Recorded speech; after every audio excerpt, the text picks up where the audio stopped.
Hi everyone, this is Darren from SimNation. Just doing a quick preview of the SNCFL season. Week 1 will run tonight. SNCFL, if you don't know, is our Draft Day Sports College Football 2025 League, which of course is a Wolverine Studios title. If you're interested, we have some great teams still open. I'll kind of gloss over those as I go through the teams. But without further ado, I'm going to jump right in because I want to keep this video somewhat short. Um, so as you can see, this Western Michigan is number one. A lot of times this is driven by the average player score. I'll just be candid and Stuart, don't get mad at me, but there's no way in hell Western Michigan's gonna be number one at the end of the season. So preseason number one, congrats, because Stuart has three of the top four teams in Western Michigan, UCLA, and Michigan, which speaks a lot to Stuart's ability as a coach. Likely the team that will most likely contend with Maryland and a few others for the national title spot will be UCLA.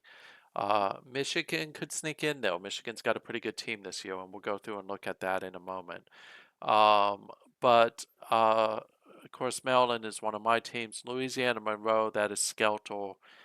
He and Georgia, which is Shark, would likely fight for the SEC along with Auburn, who's Invisible Witness. Kevin has taken over Miami. Florida State is open. Duke is another Stuart team. So Stuart has four teams in the top 10, which is pretty good.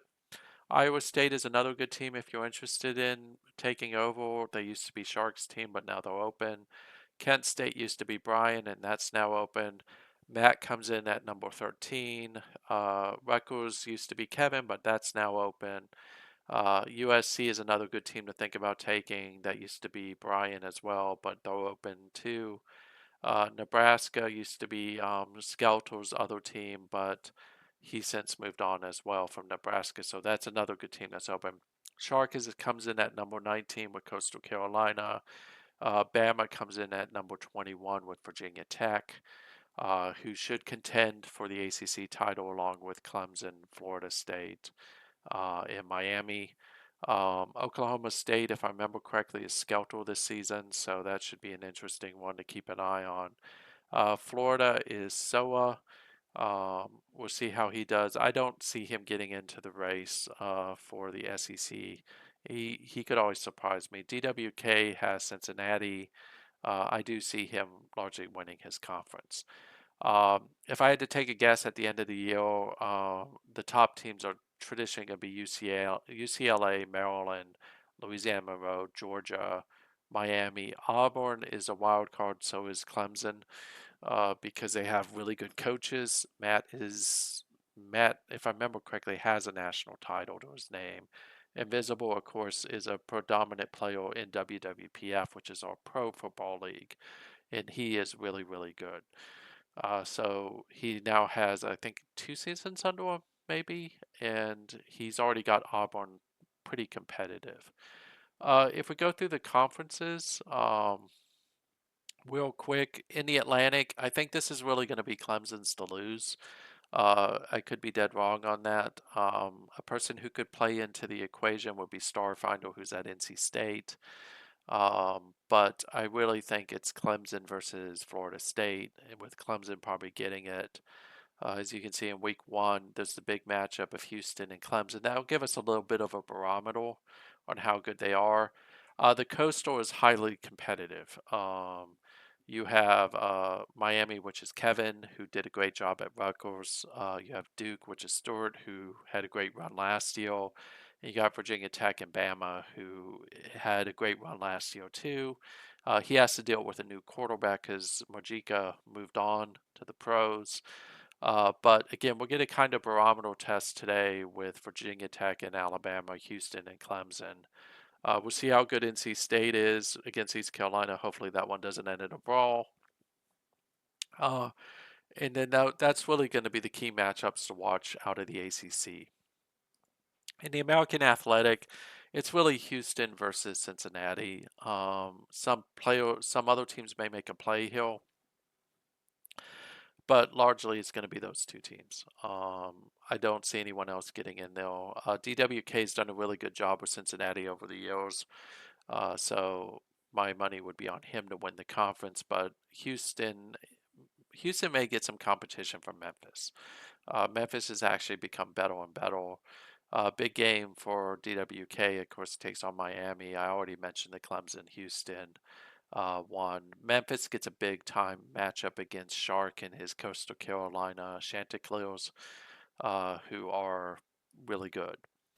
Um, the Big 12 is going to be pretty wide open this season. Shark is not at Iowa State, so that naturally leads me to believe that they may not have as much of a chance. Oklahoma will enter the picture if Gary is actually uploading. Starfinder's at BYU, and he has a pretty good squad there. Colorado is one of my teams. Colorado should compete, but my money's probably going to be on Oklahoma State and Skelter. Oklahoma State used to be Frankie. Frankie did a good job with them. Skelter should do a good job with them as well. Oklahoma gets Michigan State. We'll see how that goes. Colorado, of course, opens with Marshall. They should easily win that one. BYU takes on Wake Forest. BYU should win that one as well. And then, uh, of course, Oklahoma State takes on South Florida, and that one pretty much should be a blowout. In the Big Ten, the big question here is going to really be around who can someone unseat Maryland. Maryland, of course, has been the predominant power in the Big East for a while now. Bama's now at Indiana. He has a good chance. I just don't think he has had enough time to morph him yet, but we'll see. Really, it's going to be Maryland versus Michigan.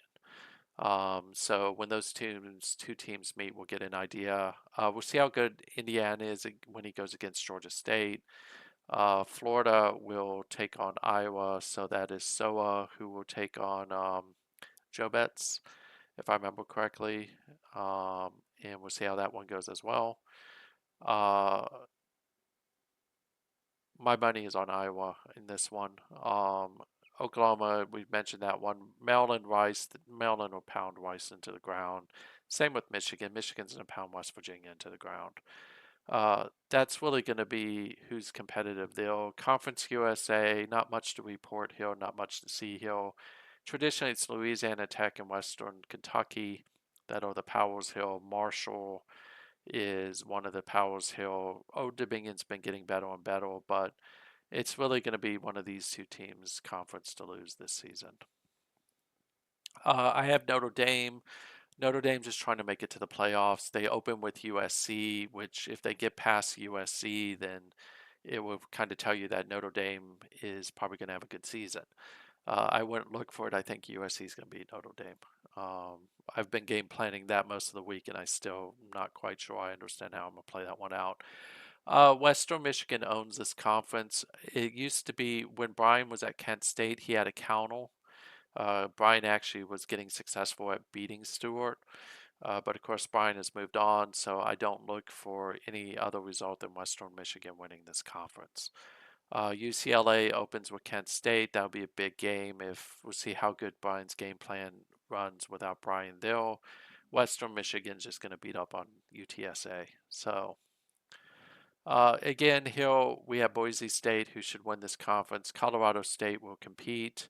Nevada and UNLV are going to be two teams that will compete as well to see who will win that one out. My money's probably on Nevada. TCU is one of the teams that I would keep an eye on because TCU could be pretty good depending on the schedule.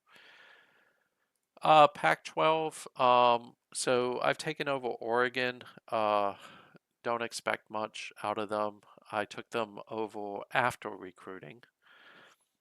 So it will be whatever they have, and they don't have much, and how well they do. Bama should be the odds-on favorite to win this conference, even though Washington State's ranked. So it'll be Washington State and California really competing to see who wins this. UCLA should pretty easily win the South, um, and that's Stuart. There's not a good counterpoint to them. I don't see any team really competing. Brian probably could have competed against them, but again, I kind of see UCLA winning this conference. Week 1, California should be able to get by Wyoming. UCLA should be able to get past Kent State. Oregon, Nevada. This is probably going to go Nevada. Notre Dame, USC. I already mentioned that one. USC should win that one. Skelter's probably going to beat up on Washington State. That one's not going to be pretty. Get to the Southeastern. This is kind of what I was mentioning earlier. If you're interested, Alabama is open. It's a pretty good team. But Louisiana Monroe and Aubun will compete for the West. So this is Skelter versus Invisible Witness. Those two will trade blows throughout the season. In the East, you have Shark, who's probably the odds-on favorite, followed by Soa and Udo at Florida and Tennessee, respectively. But um, I don't really see a world where Shark doesn't win the East. If I were to go back to South Carolina, I might compete with them, but Shark's got a really good team at Georgia this season, so he's actually competing for a national championship this year. We mentioned this one earlier, that one earlier. Tennessee versus Southern Miss. Udo should win that one. Sharks is going to beat up on San Jose State. Invisible is going to beat up on Tulsa as well. Now, the Sun Belt has quite a few coaches in it now, which is good to see again. Um, so you have Coastal, who of course is Shark. He is the odds-on favorite to win the conference. Competing against him will be DWK at Georgia Southern. Louisiana Lafayette, if I remember correctly, is Invisible's second team, which they have a decent team, so they may make a run at Coastal. I don't expect Appalachian State to make a run. They are really bad. This is my zero to hero team. We'll see.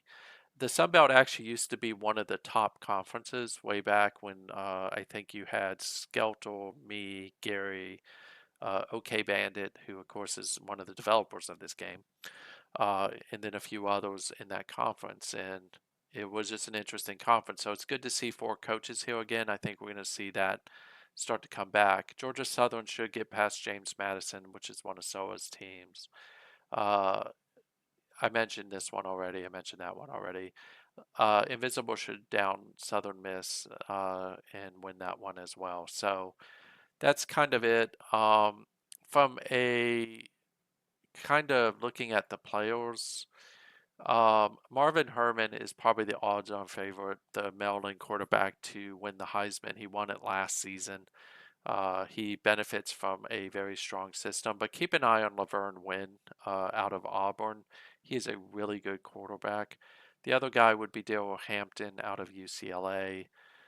If we look at the running backs, Longden isn't going to get enough starts, but Rasheen Self is someone I would keep an eye on. Then you will have a couple other folks in here. I'm trying to find the Georgia running back, but his name's escaping me. Damon Weiner, I'm sorry, Skelter will love this name. He probably will be in the running as well.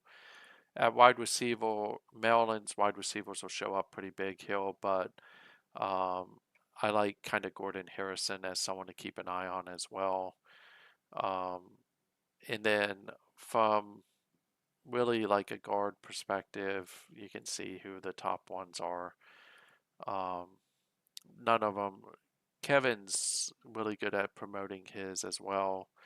Go to defensive end because I think that's going to matter more.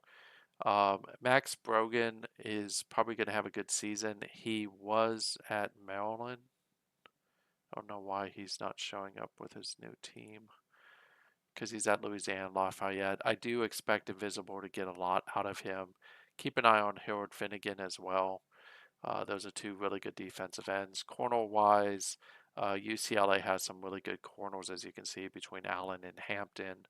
I look for them to be pickoff artists. Oswaldo Barrentos, who fumbled like 20 times in last year's championship match, is now a cornerback. So look for him to make a pretty big impact there as well. So that's kind of it. If you're interested, go ahead and let me know, and we can get you added to the league. Like I said, there's some really good teams that are still open.